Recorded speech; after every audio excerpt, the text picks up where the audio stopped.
Welcome to the Nerd Party.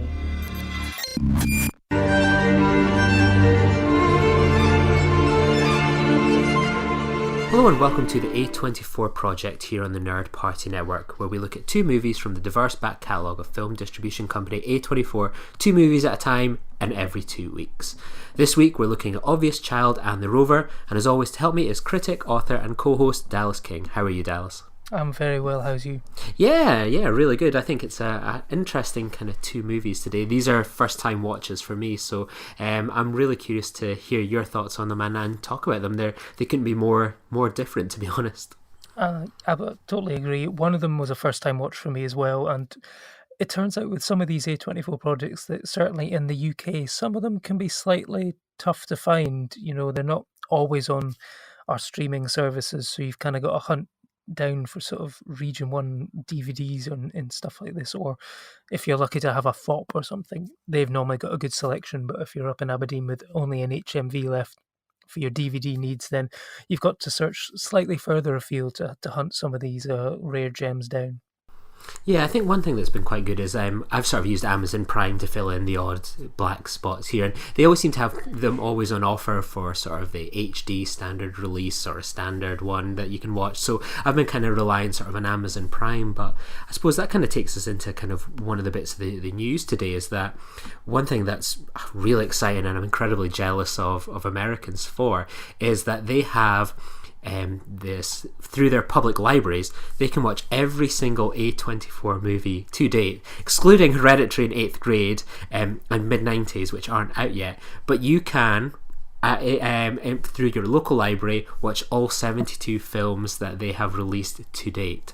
So all you need to do is be a member of a public library and have their app Canopy, and you can watch every single A24 movie, and I am so insanely jealous of that because it would make doing a podcast like this easier. It would make, as you say, you wouldn't have to rely on, right, we've got Netflix for this one, we've got Amazon Prime this one, we've got to buy in this one. It's all under one roof, really, so you can do your own sort of A24 project at home or play along at home. It's unbelievable.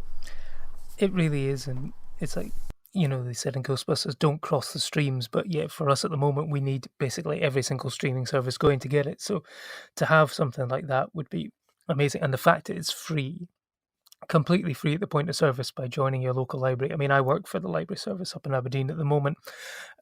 I might have to go to speak to A24 and see if they'd be willing to do it in the UK as well, because that'd be fantastic. I think there would be more issues in the UK because they go sometimes it's through different distributors over here, such as Film 4 and Lionsgate and whatever. So it'd be a bit more difficult to get it in the UK. But I mean, it's an incredible offer for the US, and like you say, insanely jealous of them basically having one app to watch your entire A24 project on. So if anyone is in the US and playing along with us, so to speak, yeah, download the app, and we'd love to hear what you think of all these amazing films that we've been watching.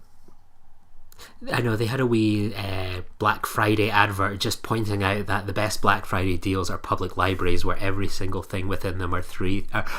So you know, it's just unbelievable when you think about that as well, that, you know, people talk about the diversity of libraries and so on, and I think A24 or whoever's really involved in putting this project together really has gone with something brilliant, because it encourages people to access movies for free that they might not. I mean, for some people they might think, well, I don't want to spend $5 on a ghost story on Amazon Prime or the Blu-ray for $15, but I could watch it for free, and maybe you'll like it, maybe you won't, but at least you have the option to kind of give it a go for free. And I know people always talk about streaming services, oh, I've got Netflix, I've got Amazon, I've got Mubi, I've got this and that, like, it's too much, whereas this one is free. There's literally no downside to it. It is something that I think everyone should just kind of get involved with.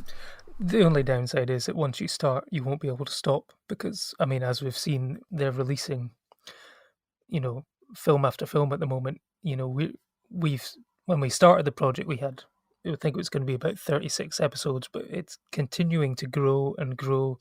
I think they're looking at around about 8 films being released a year at the moment, if that, 8 to 10. So to be able to keep up with it is it's just you're almost swimming against the current and the tide at the moment. But you know, the films are fantastic so far, so you know, it's a swim that I am going to enjoy. And I think one of the more big exciting pieces of news this week that has caught the attention of film fans all around the world, people that are thinking about their Christmas shopping, is that A24 have released 6 scented candles inspired by classic film genres: the horror, western, thriller, noir, adventure, and musical. So there's that in the news as well. So I don't know why A24 have released a candle collection, but here we are. Candles are very popular, especially, like you say, for Christmas presents, and it's all about sort of creating that mood at home for when you watch a film. And these candles apparently have been designed to create that mood, and I think it's a fun idea. It's a clever idea. It gets people talking. It gets people talking about the brand. So it's a win-win. They've partnered with a local sort of independent company in Brooklyn to create these. So good on them. And my wife loves candles. We have candles here in the house all the time. And if A24 needs someone to sample these candles, please send us them. We'll review them on the next episode. If they want to send us some candles, we will review every single candle. We'll watch a film with the appropriate candle, and we'll review it and see how it works. So A24, if you're listening, please send us some candles for some Christmas presents. I know they're accepting offers for internships with A24 just now. I wonder if they're going to accept our offer of candle promotions and gimmicks like that. It's free promotion for them. It's a win-win, because here we go. I've just brought up the descriptions of them. So you've got horror is apparently leathery and dark. That's it. Noir is velvety and a little bit spicy, like a rose jam apparently. And the musical is green, lovely, dewy. Adventure, hot, sand, Mayan ruins. And the thriller is unorthodox, roasted, and smoky. So yeah, interesting. It doesn't say exactly what spices and scents they're actually using in those, but I'm actually going to New York in a couple of weeks, so I might try and track some of these candles down and bring some home, and we can always review them if they haven't sent us them already. But one of the kind of other ones we've sort of been talking about, sort of streaming as well, is that A24. This was literally announced 2 minutes after we finished recording episode 4, is that they're going to be partnering with iTunes to create content for them, and it's still somewhat of a mystery what that content is going to be, but content will be created. So what do you kind of think about this potential partnership? Do you think this might be something where A24 movies might go straight to iTunes, or what's your kind of feeling on this news? I think it's good. I think it's anything that they've reached the point where they're nailing it theatrically time after time.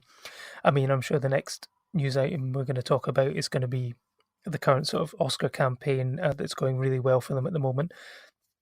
But, they're now trying to diversify, because, I mean, at the moment, certainly beyond the US, some of the films are struggling for releases or get very small releases. We've harped on about 8th Grade, I think, every single episode, and the fact that, it was released back in sort of May, June time in the US, and we have to wait nearly a year to see it in the UK.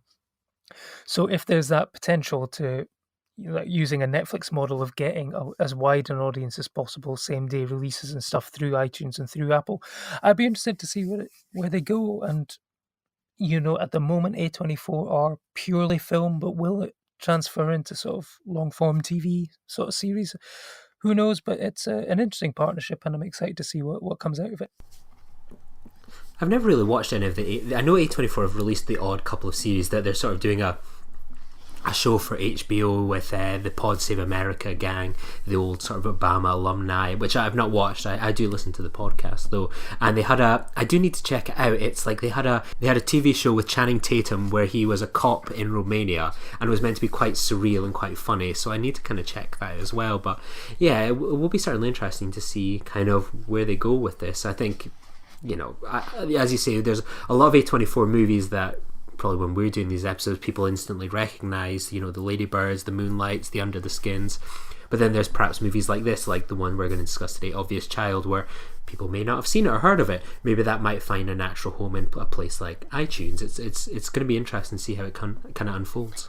Absolutely. And so, yeah, like we mentioned briefly there, there's Moonlight was a Best Picture winner, and it's looking at the moment, based on the award season has started with the sort of first awards coming out of New York, with the Gotham Awards and the New York Film Critics Circle, and there's been a few wins for a couple of A24 titles. There's been a few sort of breakthrough awards for Bo Burnham in Eighth Grade, and also First Reformed I say was, putting together a charge, but I don't know if you saw director Paul Schrader's comments yesterday that probably there's people in the A24 office sort of screaming into the void like Tony Collette during a scene in Hereditary, where he's basically said he had a screenplay that he thought would be perfect for Kevin Spacey, and said that the man should be judged for his crimes but not for his art, and he should be allowed to make a movie with Kevin Spacey.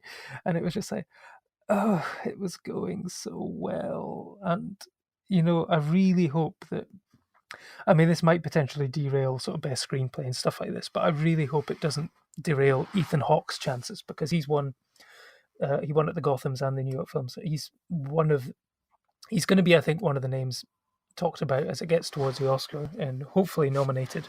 And because I think he's for me one of the best and most underrated actors going today. And I really think he should be nominated for his performance in First Reformed. I thought he was just absolutely fantastic. But it's great to see that A24 have really got a really strong campaign. It's not just based on one film. They've got, at the moment, 3 films which could potentially sort of break through into the Oscar race.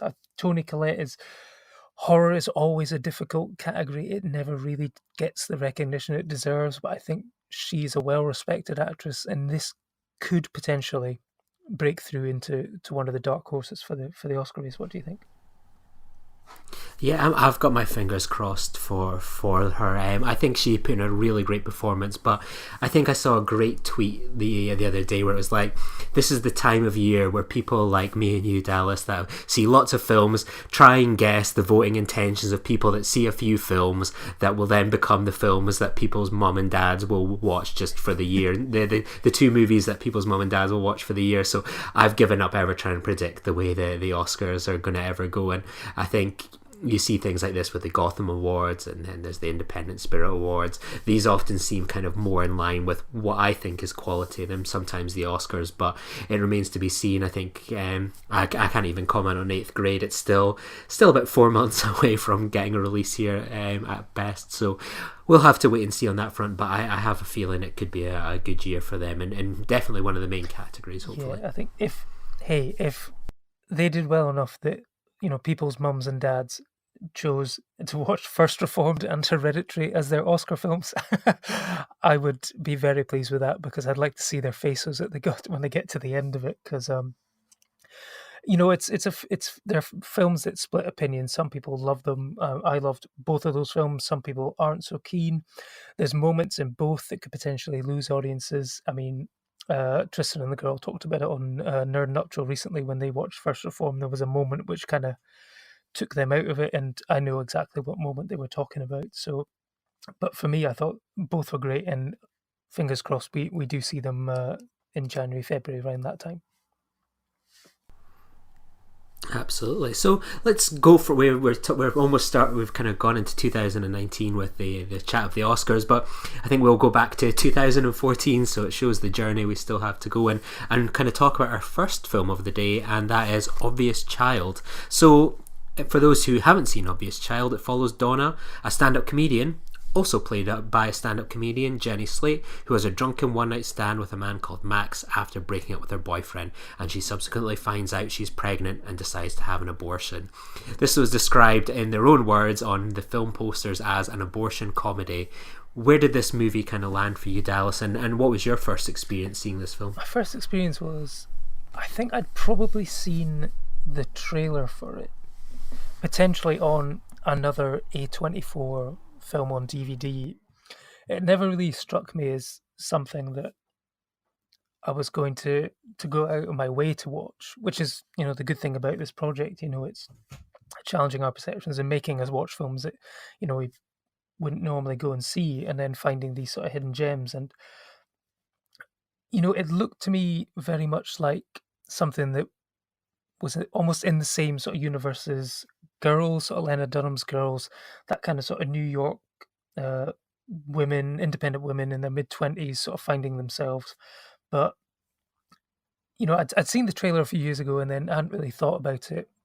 And then sort of going back into it, it's like there's just one thing that was in my head going in to see it, and the fact that for me, Jenny Slate, as to quote her brother in Parks and Recreation, she is the worst.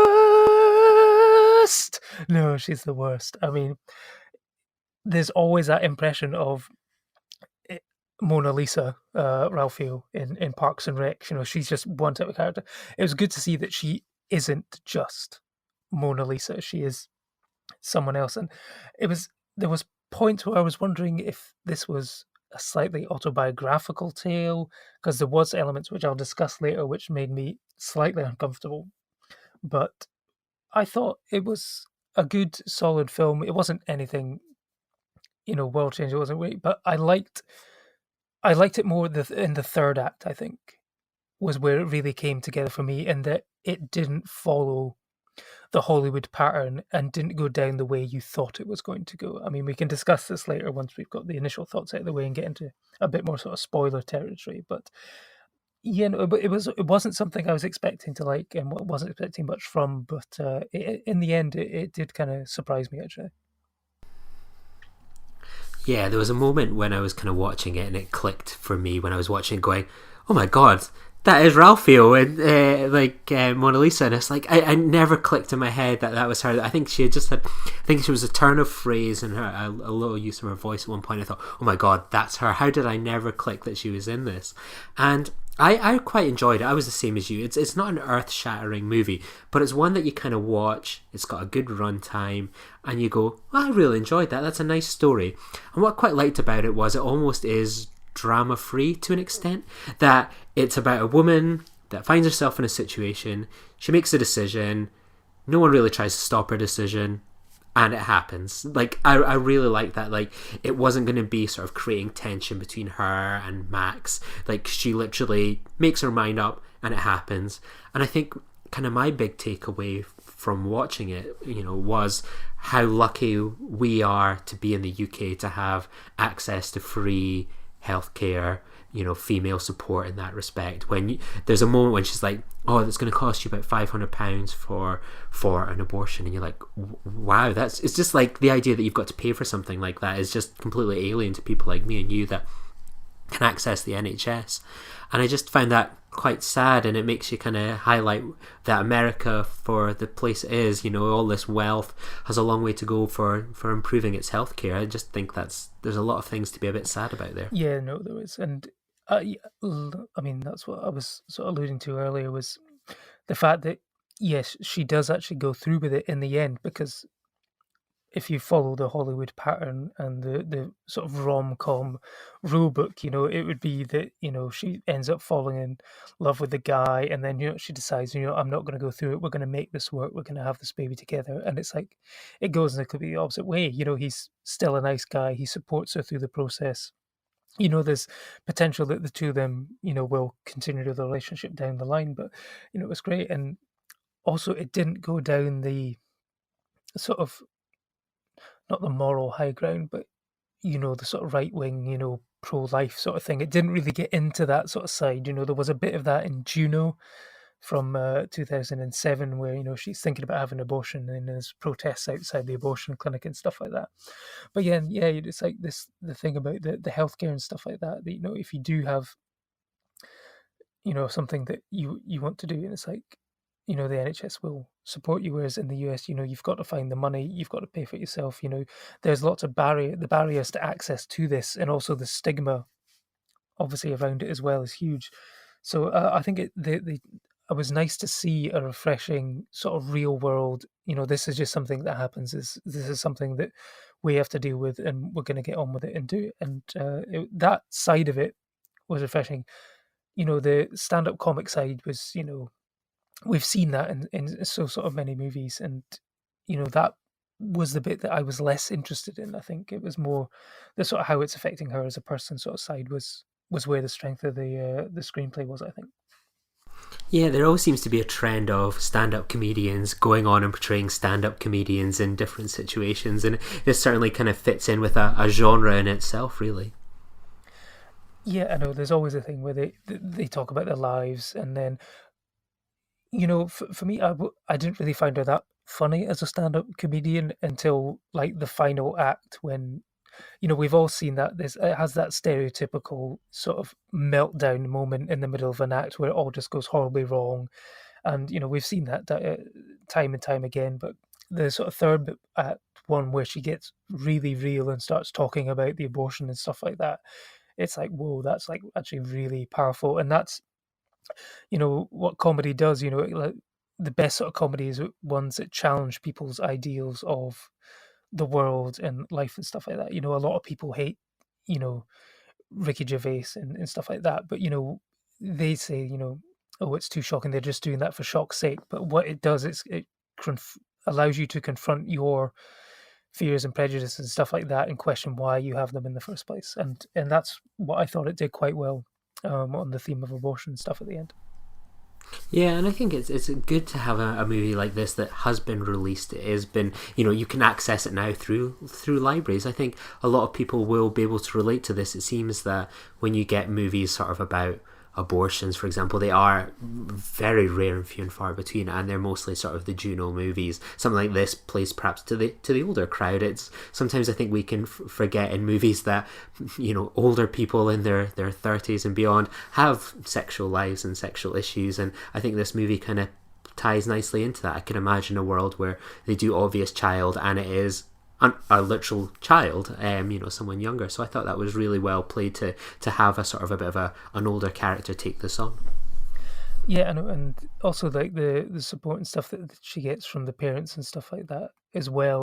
The family relationships all felt very real, so I thought that the screenwriting was good in that respect. It all felt real and sort of gritty and believable as well. You felt like these people were a sort of a family, and you could see the relationship between Jake Lacey's character and Jenny Slate. That was something nice and different, and it felt authentic in how people would act on first dates and stuff like that. That kind of thing. I thought it was really good, and yeah, I mean, Gillian Robespierre's, she hasn't done many films, but I think she does have a future in this kind of sort of New York style of filmmaking that Noah Baumbach's done, stuff with Girls and Lena Dunham and things like that. There is that sort of urban hipster sort of thing that can go one way or the other. Another film that we'll talk about in a future episode, While We're Young, I thought was a fantastic look at that kind of world where the young and older sort of demographics meet in the middle and how that sort of works out. But that's what I thought there was some bits I didn't really like, and it's only because coming at it from, I mean, this film was, like you say, it was released in 2014, and there's a scene this is the scene which made me wonder if this was based on a real life story or elements of a real life story. And it's where Jenny Slate's character goes to, it's meant to be a party with another comedian played by David Cross from sort of Arrested Development and stuff like that, and then he's trying to sort of come on to her, and she really resists his advances, and then he's just like, oh, you're going then, I'm just going to stay here and masturbate, you're going to miss that. And I'm like, ooh, this is a bit creepy, because that sounds exactly like something that Louis C.K. was doing to a lot of female comedians, and I was like, is this based on somebody's real life? And I don't know if you got that, but that's the first thing that came to my head. I was like, whoa, this is a bit too close to the bone, and it made me very uncomfortable at that point. Yeah, I never sort of put the kind of the two together. I mean, I think one thing I found quite interesting is we spoke about the writer director of this. She has gone on to do one more movie since, and it was another kind of 2000. It was in 2017, also starring Jenny Slate, and it's about sisters in New York who think their father is having an affair, and it seems to be sort of kind of a bit of a trend that some of the female directors that we've covered so far, Sofia Coppola excluded, in the A24 Project, have only ever really gone on to do maybe one or two other movies to date. It's interesting that you would think that the exposure being maybe linked to something like A24, they might have gone on to have more opportunities, and I think that's a bit sad really as well. Yeah, no, it's interesting to see like how you use this as a springboard to better things, and how I mean, there's been a lot of good work in 2018 in representation of film, both in front and behind the camera and stuff like that. But there's clearly still a lot of work to do. I think I read recently that there was, um, I think it was an interview with Michelle Williams off the back of Venom, and she was basically saying that if Venom makes a bit of money, then it's potential that my friend Kelly Reichardt might be able to get another movie made. And apparently, her movie's been greenlit, so I don't know if Michelle Williams has taken her salary from Venom, which is inexplicably made over $800 million worldwide, and used that to finance a movie, or if people are looking at. I've asked Michelle Williams, what do you want to do next? And she said, I want to do this film with this person. But it's finding that thing, because I mean, we've all seen it in the last couple of years where uh, Colin Trevorrow did like a very low budget film, Safety Not Guaranteed, and then suddenly got to do Jurassic World. Gareth Edwards was doing Monsters and then got Godzilla. Ryan Johnson had done Looper, Brothers Bloom, stuff like this, and then suddenly got giant tentpole movies with budgets of over $150 odd million. Whereas female directors are not getting that same opportunity. Hopefully the tide's going to turn. Now Patty Jenkins has done Wonder Woman. It's a huge success. So hopefully the tide is turning. Pretty much, the only one who can sort of get a greenlit movie that way is still Catherine Bigelow. So hopefully the tide will turn. But I guess we'll see. Have to see how long it takes before the waves crash, and we get that flood sort of coming in of these independent female filmmakers being able to make that leap to the next level. Absolutely, yeah. I think we'll certainly have more female films to come, and hopefully, as I say, there'll be ones that go on to have kind of more career choices. Because I think for a movie like this, it was made on a budget of 1 million, it made 3.3. That as a percentage, is actually quite significant, and it's always a good sign that someone can manage a budget, can make films. I mean, also had a 90% approval rating on a place like Rotten Tomatoes as well. So these things all kind of should count towards being being given more money to go do really whatever they want, or be supported. So yeah, fingers crossed that we hear more from her in the future. Yeah, because I mean, at the moment, A24 is really sort of known as being sort of just a distribution company, in that they are, they pick up films at festivals and stuff like that, and then basically they manage to market them very well. But potentially with the Apple deal, we might see them moving more into this sort of the developmental side and the production side. So there's potential that they might be able to offer these filmmakers more opportunities in the future, and hopefully, fingers crossed, that'll be the case. Absolutely. So we'll go into our second movie now of today, The Rover. So set in the Australian outback, so it couldn't be further away from the hipster streets of New York. Set in the Australian outback 10 years after a global economic collapse, a hardened loner, Eric, played by Guy Pearce, pursues the man who stole his only possession, his car. Along the way, he captures one of the thieves' brothers, played by Robert Pattinson, and the duo form an uneasy bond during the very dangerous journey. So, Dallas, what did you make of Mad Max Fury Road? Oh, sorry, The Rover. What was your take on this, and when did you first see this one? I think I first saw this one in the cinema, in my local independent cinema, on release. I was really looking forward to this one because I was a huge fan of Animal Kingdom, which was written and directed by the same writer and director of The Rover, David Michaud.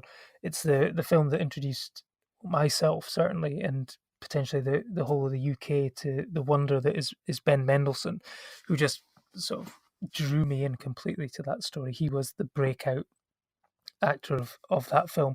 If anyone's never seen it, it's essentially like a Australian sort of petty crime family, sort of thing where the youngest son sort of isn't wanting to get involved in the family business, but the return of his older brother, played by Ben Mendelsohn, sort of drags him into that world that he's desperate to escape. I mean, I think it resulted in an Oscar nomination for Jackie Weaver as well, who's been in great things, and also recently in Widows. So by that point, I was like, yeah, I'm interested to see what this director does next. And this was, again, it's got Australia, it's got crime, but it's set in a different world. Like you say, the plot of it and the look of it is very similar to Mad Max, not as pyrotechnic filled as Mad Max Fury Road, but more in keeping potentially with the first sort of couple, Mad Max and Mad Max the Road Warrior.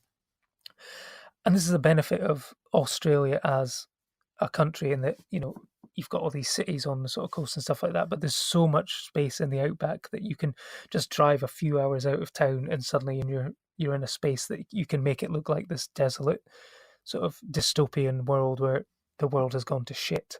And this is where we're basically introduced to the main character of Guy Pearce, who sort of is driving around, stops off somewhere to pick up supplies and drink, and then another group of men who have committed some sort of robbery, they crash their car and then looking to escape, take Guy Pearce's car and drive off thinking that's the end of it. However, in the sort of almost sort of Terminator Mad Maxy type of way, Guy Pearce decides, that's my car, I want my car back, and sort of just basically spends the next sort of 90 minutes sort of chasing after them, determined to get his property back, and along the way picks up one of the Robber's younger brothers, who plays by Robert Pattinson, to help him take him to their hideout. And yeah, no, I thought it was maybe not as good as Animal Kingdom, but there was I really sort of did enjoy a lot of the aspects of it. I thought the look of it was great. I thought the acting was superb. I love the sort of very streamlined narrative of it, and the look and the feel of it. And I really, yeah, no, there's a lot to enjoy. What did you make of it on first watch? I was a bit disappointed, to be honest, come the end of it. I think this was a movie that I had on the back burner that I wanted to check out for a while, and I really liked Animal Kingdom. I've not checked out the Animal Kingdom TV series. I'm quite curious about that one.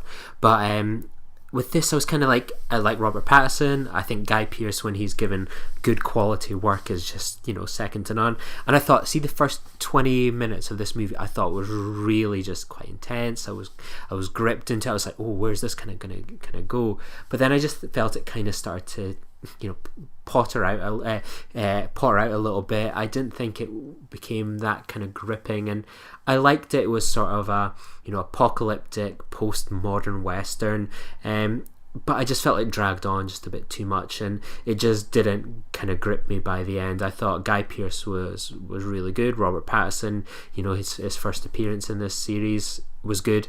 But overall, it was just something that just wasn't that strong when compared to, say, something like Obvious Child. It just didn't pull me in as much personally. Okay, I mean, I can see that, because the film itself is kind of episodic in that, they drive for a bit, they stop, they have a couple of encounters, they then drive a bit more, then something else happens, then they drive a bit more, and then something else happens. You get little sort of asides where you sort of stop off. Robert Pattinson's been shot in the stomach, so he sort of stops somewhere, and it's a veterinarian's, and he gets the vet to stitch him up, and you sort of see him interacting with all these sort of stray dogs that have been kept in the pound, because if they were out in the wild, they just basically get shot and eaten. And you get this sort of thing, the subcurrent of the film going along, where it's called the Rover, and you can see that the man itself is becoming more animalistic. Guy Pearce essentially is probably like a lone wolf character, where as the robbers are almost like a pack of hyenas or wild dogs and stuff like that. And this whole the animal theme sort of ties in to the end of the film. I'm not sure if I want to spoil it for anyone who hasn't seen the Rover yet, but essentially the sort of one of the main reasons about why Guy Pearce is wanting to get his property back is quite sort of touching at the end, where it's basically sort of saying there's no real hope for humanity left. There's some glimmers of it, but you just have to be able to hold on to that and not sort of completely give in to your more animalistic instincts, where we see it in other films as well, like The Road. So it was another one that it sort of reminded me of this sort of this post-dystopian apocalyptic. What would you do in that kind of situation where everything's gone to shit? What do you hold on to keep yourself sane and human? And I like those sort of aspects of it, but and I do see what you're saying, and that it kind of did get slightly repetitive, and its sort of stop-start nature, and potentially could have been more streamlined into a tighter sort of narrative, maybe cut out certain bits of it. But it was all really to create sort of mood and atmosphere, and sort of slowly building up Guy Pearce's character about what happened to him before everything to bring him to this point and to turn him into the man that he was today, I think.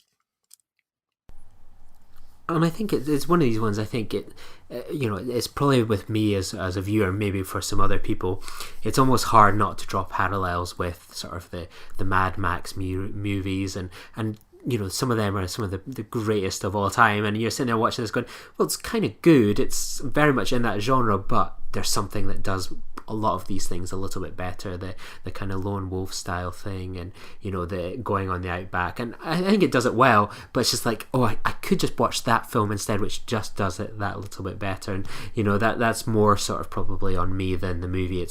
I'm struggling to perhaps just view it in isolation. Yeah, no, it's always different. I mean, people will always bring other films into the heads, just depending on what you see.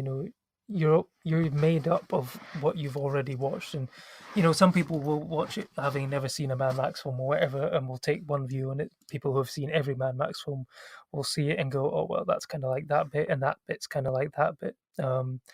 So it's inevitable that people will do that. But for me, it was a film that, yeah, I'd seen, I think I'd enjoyed on first release, and then I don't think I'd ever really had felt the need to ever sort of watch it again. I'd never, if it had been on film 4, maybe one evening I might have watched it, but it wasn't until this sort of project came up that I went to revisit it. And what it did remind me of was that just how good Robert Pattinson can be when given the right role. I mean, we've talked on Filibuster and stuff about people like Dakota Johnson being stereotyped on the back of the 50 Shades of Grey movies, and and Kristen Stewart as well, with moving from Twilight to the likes of The Clouds of Sils Marie and Personal Shopper and stuff like that. And Robert Pattinson has tried to do the same, and basically ditch the Hollywood teen heartthrob Twilight thing, and basically drive a stake through its heart. I mean, even by the end of those movies, on the press tours, he was just basically like, this is all nonsense, this isn't what I want to be doing. And his choices of films since have shown that, and I think that, yeah, he can be a great actor when given the right role, and he was great in this one, but even better in Good Time, which we'll discuss in a future episode as well. Yeah, I think he's a fantastic actor, and again, it's one of the people here. He picks good movies now. I think you look at the Twilight cast, and I think we discussed it the other day that you have Anna Kendrick, you have Kristen Stewart, Robert Pattinson. They've all gone on to star in fantastic films, and I think people that watch a lot of original films very much recognise, especially Stewart and Pattinson, are long gone from sort of the Twilight days, and I think it applies to kind of Guy Pearce as well. You think of some of the sort of movies he's been in, when he's sort of given a small part, whether it's Prometheus, it's like, oh, okay. But when he's given sort of the leading man role in something like this, I forget the Australian movie that was directed by Nick Cave, he was fantastic in that. Proposition, Memento, this very much is in these sorts of molds, and Swinging Safari, I think, has been a highlight for me and you of this year as well. So I think it's going to be, I love when he's given the leading man role, and he's not just sort of put in perhaps a big blockbuster movie where it's like, right, we need a good actor, right, go put Guy Pearce into something like this. It's like when it's like a smaller movie, get that guy, you always deliver. Actually, one Hollywood movie which I really enjoyed him in was Lockout. Did you ever see Lockout?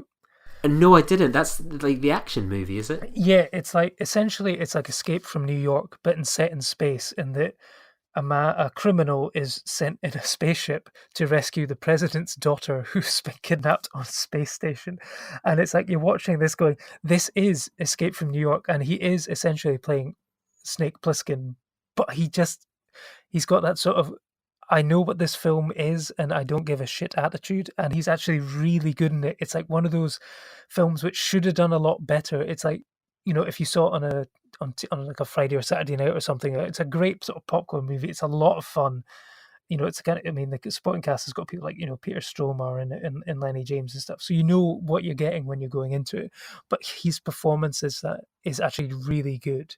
And I mean, still Prometheus is one of the greatest sort of what could have been, if it had gone the way in that, he was going to be playing a young Peter Wayland in flashbacks and stuff like that. I really would not just, it's Guy Pearce in old man, really bad old man makeup.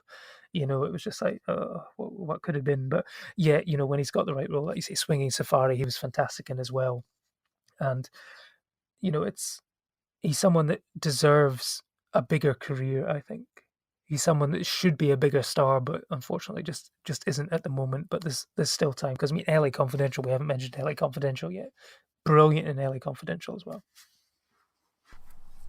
Well, I think it's safe to say we're both fans of A24 and Robert Pattinson and Guy Pearce. That much is for sure. So have you got any kind of final thoughts on The Rover before we wrap up for today?